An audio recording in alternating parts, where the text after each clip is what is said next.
Hello friends, welcome back my channel geography exam Guru.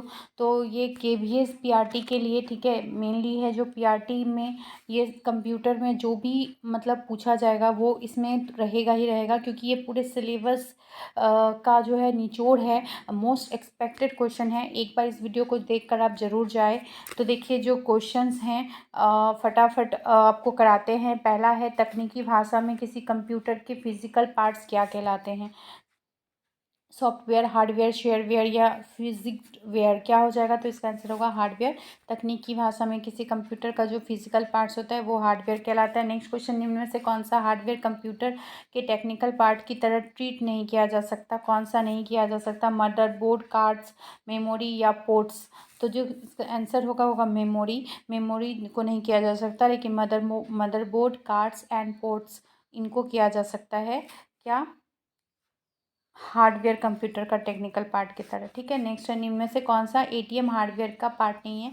ATM hardware का जो part नहीं है वो है क्या? कंपाइलर, प्रिंटर, डिस्पेंसर और मल्टीमीडिया। ये एटीएम हार्डवेयर का पार्ट है। क्या क्या? प्रिंटर, डिस्पेंसर और मल्टीमीडिया, और कंपाइलर नहीं है। आरबीआई ईएफटी सिस्टम के अंतर्गत वर्तमान में ट्रांजिस्टर की अधिकतम सीमा क्या है? तो देखिए, वर्तमान में जो अधिकतम सीमा है वो है 200 लाख रुपया। 200 लाख रुपया। नेक्स्ट क्वेश्चन, निम्न में से कौन सी तकनीकी सेवा बैंकों द्वारा टेली बैंकिंग सेवा के अंतर्गत प्रदान नहीं की जाती है? तो देखिए, पहला है प्रविष्टि की सूचना के बारे में, पिछले ट्रांजेक्शनों की संख्या की सूचना के बारे में, चेक बुक्स को देने संबंधी, ओवरड्राफ्ट की स्वीकृति के लिए गुजारिश। तो इसका हो जाएगा ओवरड्राफ्ट की स्वीकृति के लिए गुजारिश, ठीक है। नेक्स्ट क्वेश्चन है, तकनीकी क्षेत्र में इलेक्ट्रॉनिक हस्ताक्षर एक ऐसा हस्ताक्षर है, इलेक्ट्रॉनिक हस्ताक्षर का बात हो रहा है, वो कैसा है? बोल रहा है ये डिजिटल कोड में बनता है, इलेक्ट्रॉनिक रूप में इलेक्ट्रॉनिक रिकॉर्ड से जुड़ा होता है। तो इसका आंसर बी हो जाएगा। देखिए, इलेक्ट्रॉनिक रूप में इलेक्ट्रॉनिक रिकॉर्ड से जुड़ा होता है। नेक्स्ट क्वेश्चन है, तकनीकी क्षेत्र में निम्न में से कौन सी एक्ट इलेक्ट्रॉनिक हस्ताक्षर को वैधता प्रदान करती है? कौन सी एक्ट है जो इलेक्ट्रॉनिक को वैधता प्रदान करता है? तो देखिए, आयकर एक्ट। जो आयकर एक्ट है वो इलेक्ट्रॉनिक हस्ताक्षर को वैधता प्रदान करती है। निम्न में से कौन सा एक इलेक्ट्रॉनिक हस्ताक्षर का लाभ नहीं है? तो इलेक्ट्रॉनिक हस्ताक्षर का जो लाभ नहीं है वो है प्रेषक की पहचान करना। ये उसका प्रेषक का पहचान करना ये लाभ नहीं है। लाभ में होगा मूल मैसेज की पहचान करना, मैसेज प्रगाढ़ता की निश्चित दता, ठीक है। नेक्स्ट है, जब एक व्यक्ति किसी माइक्रोफोन में बोलता है तो किसी तकनीकी जो ध्वनि तरंगों को इलेक्ट्रॉनिक सिग्नल में परिवर्तित करती है और इसे कंप्यूटर से गुजरती है कहलाती है? क्या कहलाएगी? स्पीच तकनीकी, वॉइस तकनीकी, स्पीच रिकॉग्निशन तकनीक या कम्युनिकेशन तकनीक? तो इसका आंसर जो हो जाएगा वो होगा सी, स्पीच रिकॉग्निशन तकनीक। क्या कहलाएगी? जब एक व्यक्ति किसी माइक्रोफोन में बोलता है तो ऐसी तकनीक जो ध्वनि तरंगों को इलेक्ट्रॉनिक सिग्नल में परिवर्तित करती है और इसे कंप्यूटर में गुजारती है उसको स्पीच रिकॉग्निशन तकनीक कहते हैं। गुमराह तथा दूसरे प्रकार के अपराध जो इंटरनेट नेटवर्क पर घटित होते हैं वे क्या कहलाते हैं? उसको क्या कहते हैं? देखिए, इसको साइबर क्राइम्स कहते हैं। तो ये क्वेश्चंस जो है पूछा भी गया है, साइबर क्राइम्स वाला जो है। अगर आपका जिन लोगों का हो गया है, आप अगर है तो इसको पूछा गया है। इसके पहले जो आपका पीजीटी हुआ था, डीजीटी हुआ था, इसमें साइबर क्राइम से क्वेश्चन आया था कंप्यूटर में। तकनीकी प्रबंधन में एक कंप्यूटर प्रोग्राम जो दूसरे प्रोग्रामों अथवा डाटा को संक्रमित करता है क्या कहलाता है? तो देखिए, जो क्या कहलाएगा? System, software, application, software, cyber crime या वायरस? तो इसका आंसर होगा वायरस। जो संक्रमित करता है वो वायरस कहलाता है। निम्न फंक्शनों में से कौन सा फंक्शन कंप्यूटर ऑडिट का हिस्सा नहीं है? तो इसका आंसर हो जाएगा सी, कंप्यूटर ऑडिट का हिस्सा नहीं है। उन प्रोग्रामों को चेक करना जो किसी व्यक्ति द्वारा गलत किए गए हो, ये ऑडिट का हिस्सा नहीं है।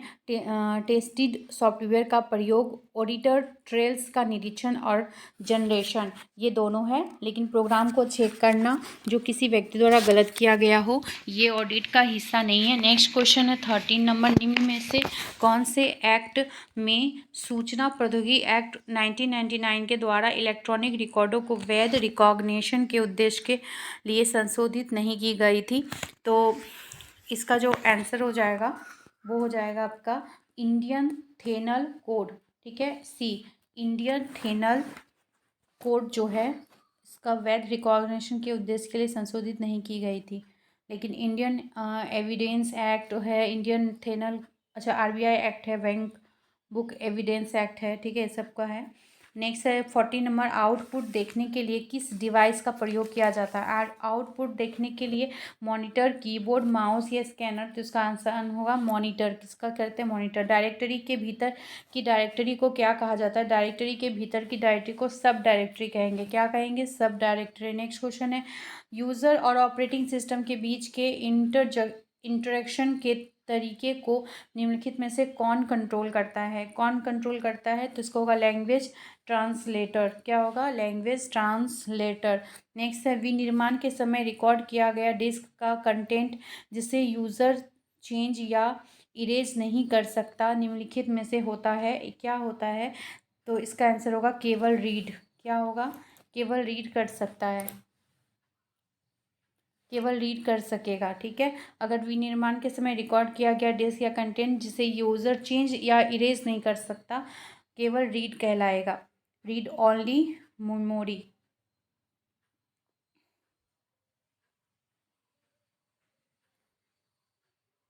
और एक होता है रैंडम एक्सेस मेमोरी, ठीक है।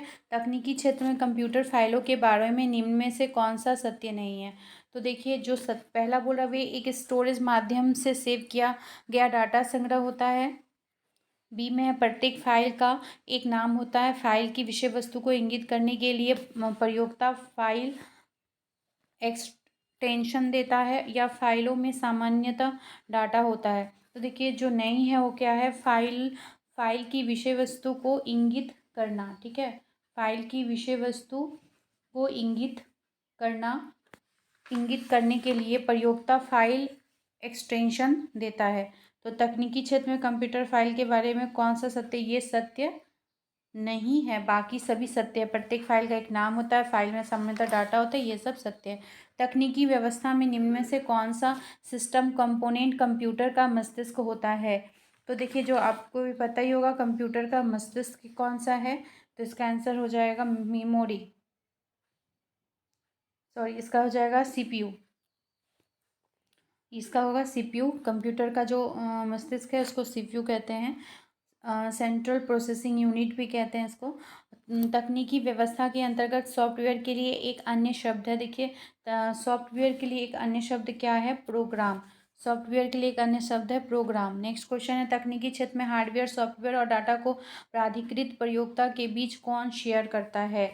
तो कौन शेयर करता है? इसका आंसर होगा नेटवर्क। कौन शेयर करेगा? नेटवर्क। उसके बाद नेक्स्ट क्वेश्चन है रैम को कंप्यूटर के प्रोसेसर डैश डैश कहा जा सकता है, ठीक है। तो क्या कहा जा सकता है? इसका होगा की फैक्ट्री। क्या कहा जा सकता है?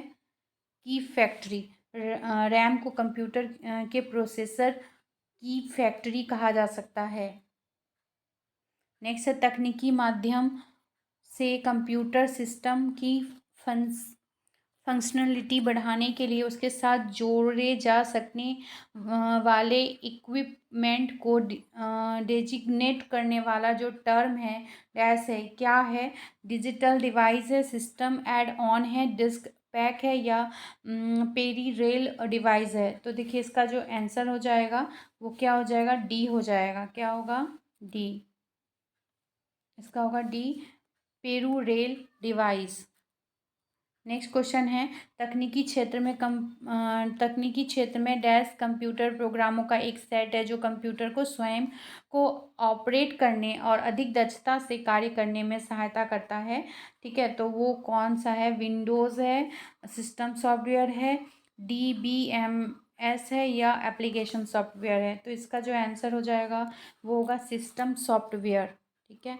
नेक्स्ट क्वेश्चन है तकनीकी क्षेत्र में डैश प्रोग्राम में सभी स्टेटमेंट को एक सिग्नल बैच में कन्वर्ट करता है और इंस्ट्रक्शन के रिजल्टिंग कलेक्शन को एक नई फाइल में रखा जाता है।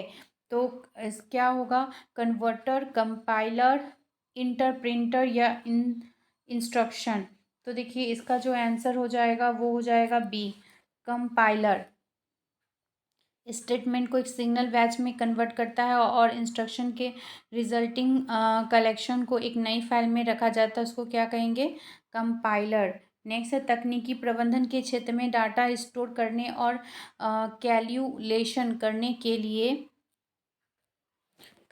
कंप्यूटर किस नंबर सिस्टम का उपयोग करता है। तो कंप्यूटर जिस नंबर सिस्टम का उपयोग करता है वो है बाइनरी। किसका करता है? बाइनरी का। तकनीकी के क्षेत्र में आपके कंप्यूटर को बनाने वाले फिजिकल कंपोनेंट्स को क्या कहते हैं। तो देखिए ऑपरेटिंग सिस्टम, सॉफ्टवेयर, हार्डवेयर या वेब ब्राउज़र। तो हम उसको कहेंगे हार्डवेयर। क्या कहते हैं? हार्डवेयर।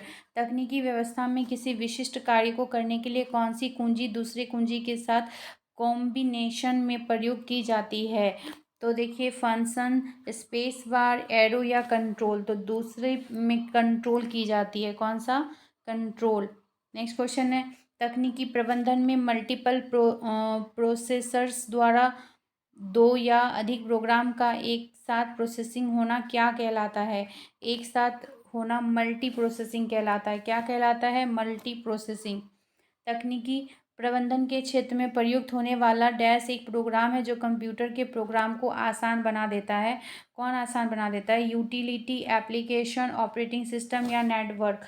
तो देखिए इसका जो आंसर हो जाएगा वो होगा सी, ऑपरेटिंग सिस्टम। एक प्रोग्राम है जो कंप्यूटर के प्रोग्राम को आसान बना देता है, ऑपरेटिंग सिस्टम। नेक्स्ट क्वेश्चन है तकनीकी व्यवस्था में एक छोटे सिलिकॉन चिप पर ट्रांजिस्टरों और अन्य इलेक्ट्रॉनिक उपकरणों के साथ पूर्ण इलेक्ट्रॉनिक सर्किट को क्या कहते हैं। तो क्या कहते हैं? इसका आंसर होगा इंटीग्रेटेड सर्किट। क्या कहते हैं? इंटीग्रेटेड सर्किट कहते हैं। इनपुट, आउटपुट और प्रोसेसिंग डिवाइसों का समूह किसका निरूपण करता है। तो ये जो इनपुट, आउटपुट और प्रोसेसिंग डिवाइसों का जो समूह है वो कंप्यूटर सिस्टम किसका करता है?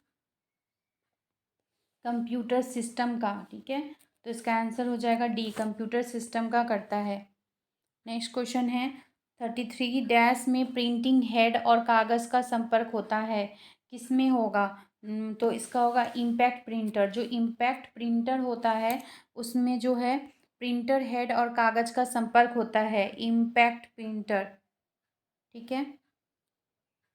नेक्स्ट क्वेश्चन है तकनीकी क्षेत्र में किस प्रिंटर द्वारा एक स्ट्रोक में एक अक्षर प्रिंट होता है। किस में होगा? Data matrix printer. Data matrix printer में तकनीकी प्रिंटर द्वारा एक स्ट्रोक में एक अक्षर प्रिंट होता है, डाटा मैट्रिक प्रिंटर्स में। नेक्स्ट क्वेश्चन है तकनीकी सेवा में सबसे ज़्यादा काम में आने वाले कैरेक्ट प्रिंटर कौन से होते हैं। तो इसका होगा डॉट मैट्रिक्स। जो होते हैं वो तकनीकी में सबसे ज़्यादा काम में आने वाला कैरेक्टर प्रिंटर होता है, डॉट मैट्रिक्स। नेक्स्ट है बैंकिंग सिस्टम में डाटा किस रूप में हो सकते हैं। बैंकिंग सिस्टम में जो डाटा है वो अश्रव्य, क्या होंगे? अश्रव्य होंगे। ठीक है। नेक्स्ट है तकनीकी तौर पर नंबर पैड डायरेक्शनल एरो के रूप में कार्य कराने के लिए आप कौन सी दबाते हैं, कौन सी की दबाते हैं। तो देखिए इसका होगा नम लॉक। क्या होगा? नम लॉक दबाते हैं। नेक्स्ट है तकनीकी के क्षेत्र में ट्रैक बॉल किसका एक उदाहरण है। ट्रैक बॉल जो है ये पॉइंटिंग डिवाइस का, ट्रैक बॉल जो है एक पॉइंटिंग डिवाइस का है। ठीक है, तो तकनीकी क्षेत्र में ट्रैक बॉल पॉइंटिंग डिवाइस का एक उदाहरण है।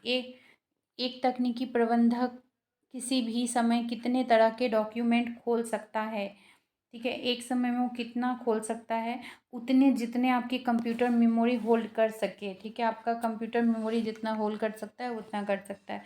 निम्नलिखित में से कौन सा कथन सत्य है। बोल रहा है कौन सा सत्य। इंटरनेट से जुड़ा कोई कंप्यूटर इंटरनेट से जुड़े किसी अन्य कंप्यूटर से जुड़ सकता है। तो देखिए ये सत्य है ना, इंटरनेट से अगर जुड़ा कोई कंप्यूटर इंटरनेट से जुड़े किसी अन्य कंप्यूटर से वो जुड़ सकता है। ठीक है।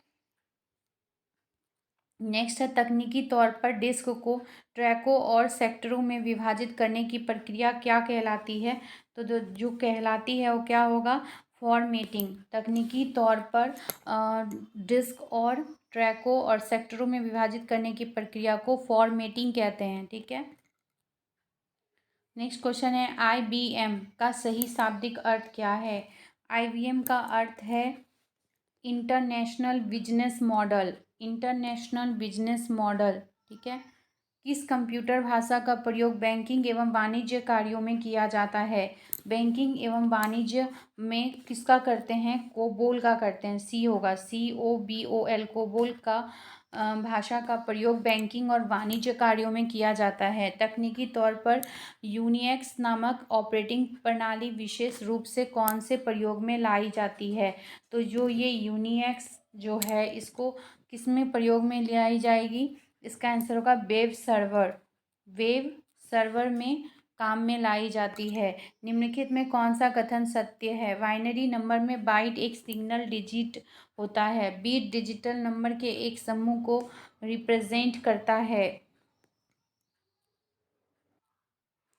सी में है 8 डिजिट के बाइनरी नंबर को बाइट कहते हैं। 8 डिजिट के बाइनरी नंबर को बीट कहते हैं। तो देखिए इसका जो आंसर होगा वो होगा सी, 8 डिजिट के बाइनरी नंबर को बाइट कहते हैं। तकनीकी व्यवस्था में किस कमांड के प्रयोग से प्रोग्राम से किसी भाग को हटाया जा सकता है? किससे हटाया जा सकता है? डिलीट। तो आपको पता ही होगा ये डिलीट से हटाया जाता है। किस प्रकार की एक ऐसी स्थायी मेमोरी है जो स्टार्टअप के लिए ज़रूरी उन सभी इंस्ट्रक्शंस को होल्ड करती है और पावर बंद करने पर यह इरेज नहीं होती है? ठीक है, तो पावर बंद होने पर इरेज नहीं होगी, वो होगी रोम। क्या होगा? रोम जो है पावर ये होने पर भी क्या होगा? इरेज नहीं होता है रोम।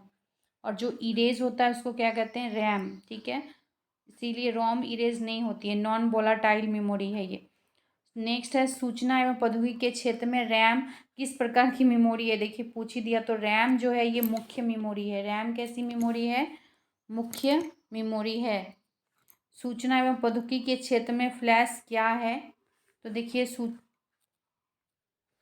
फ्लैश जो है वो क्या है? वो रैम है। क्या है? रैम है फ्लैश जो है। तकनीकी के क्षेत्र में कंप्यूटर शब्दकोश में CD अक्षरों का प्रयोग किसके लिए किया जाता है? तो देखिए CD अक्षरों का जो प्रयोग है वो कॉम्पैक्ट डिस्क के लिए, तकनीक कंप्यूटर शब्दकोश में CD अक्षर का प्रयोग जो है कॉम्पैक्ट डिस्क के लिए किया जाता है।